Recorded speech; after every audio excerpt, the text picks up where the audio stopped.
এবারের ঈদ কাটুক আরি রঙের সাথে, ঈদের আনন্দকে আরো দ্বিগুণ করে তুলেছে এই আরি রং। আর্মিদের পোশাক কম্বিনেশন থেকে শুরু করে হাতের কারুকাজেও ফুটে উঠবে এই আরি রং। কি আর্মিরা ঠিক বললাম তো? তাহলে চলো সবাই মিলে বলি, এবার আসছে ঈদ আরি রঙের সাথে, এবার আসছে ঈদ আরি রঙের সাথে।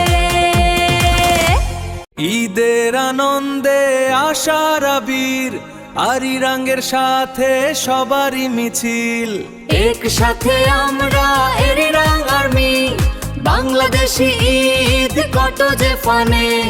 হাতে হাতে কারুকার্য পোশাকে রঙিন, সবার মুখে আজ ঈদ মুবারক, ঈদ মুবারক।